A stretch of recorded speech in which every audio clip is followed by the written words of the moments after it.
Marechal Deodoro da Fonseca foi um político e militar brasileiro, o primeiro presidente da República do Brasil. No dia 15 de novembro de 1889, decretou a proclamação da República Brasileira. Manuel Deodoro da Fonseca nasceu na cidade de Alagoas, hoje Deodoro, no estado de Alagoas, no dia 5 de agosto de 1827. Filho do vereador e militar Manuel Mendes da Fonseca e de Rosa Maria Paulina da Fonseca, tinha 7 irmãos, e todos entraram para o exército. Em 1843, iniciou sua carreira no Colégio Militar no Rio de Janeiro, completando o curso de artilharia em 1847. Em dezembro de 1848, Deodoro foi servir em Pernambuco, onde se incorporou às forças imperiais, sob o comando do general José Joaquim Coelho, depois Barão da Vitória. Em 1849, como segundo-tenente, ajudou a abafar a Revolução Praieira em Pernambuco. Promovido a segundo-tenente, retornou à corte em 1852. Em 1856, Deodoro voltou a servir em Pernambuco, sendo em seguida promovido a capitão e nomeado para ajudante de ordens do presidente da província de Mato Grosso. Em 1860, casou-se com Mariana Cecília de Souza Meireles, mas não teve filhos. Em 1864, Deodoro da Fonseca seguiu em um dos batalhões da Brigada Expedicionária ao Rio da Prata, participou do cerco de Montevidéu e, depois da capitulação da capital uruguaia, partiu para a campanha do Paraguai. Sob o comando de Osório e depois de Caxias, lutou durante 6 anos no Uruguai e depois no Paraguai. Regressou como herói, no posto de coronel, com medalhas conquistadas por atos de bravura. Em 1873, Deodoro obteve a promoção de brigadeiro. Nessa época, abolicionistas e republicanos buscam a adesão do exército.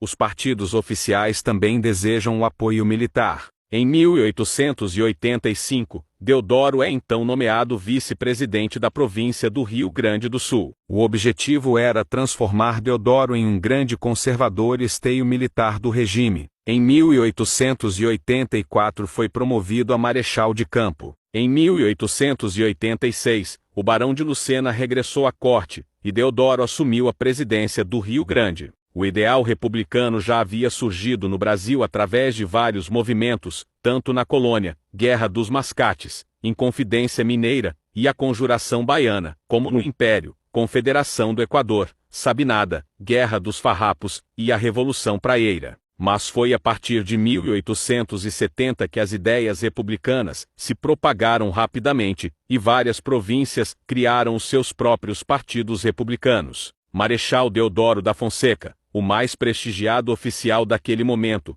aceitou a chefia do Partido Revolucionário Evolucionista, apoiado pela aristocracia cafeieira do Oeste Paulista e pelos militares do Exército, sob a condição de que o movimento ocorresse sem violência. No dia 14 de novembro, com o objetivo de agitar os meios militares, o Major Sonlan espalhou o boato de que o governo havia mandado prender Deodoro e Benjamin Constante, professor da escola militar. Antes de amanhecer do dia 15 de novembro de 1889, as tropas revolucionárias, comandadas pelo Marechal Deodoro da Fonseca, já tinham dominado as ruas da cidade do Rio de Janeiro. Nesse mesmo dia, na Câmara Municipal do Rio de Janeiro, foi assinado um manifesto que decretou o fim da monarquia. Os republicanos tomaram o poder. Deodoro da Fonseca assumiu imediatamente o governo provisório, devendo permanecer no cargo até que fosse elaborada uma nova Constituição. No dia seguinte à proclamação, o primeiro Ministério da República foi formado, e as primeiras medidas estabelecidas. No dia 21 de dezembro de 1889, foi convocada a Assembleia Constituinte,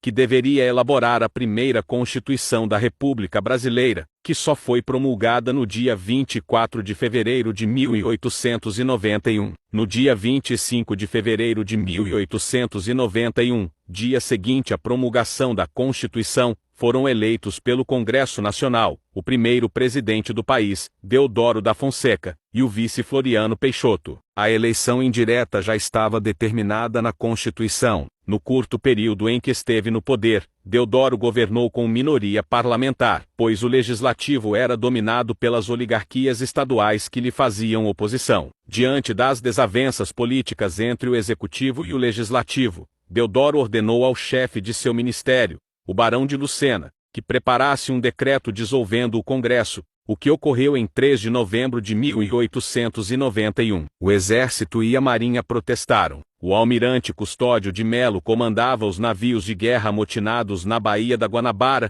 e ameaçava bombardear o Rio de Janeiro, caso Deodoro não renunciasse. Diante da iminência de uma guerra civil, no dia 23 de novembro de 1891, Deodoro renunciou e entregou o poder ao vice-presidente Floriano Peixoto. Ao assinar o termo de renúncia disse: "Acabo de assinar a carta de alforria do derradeiro escravo do Brasil." Deodoro da Fonseca faleceu no Rio de Janeiro, no dia 23 de agosto de 1892.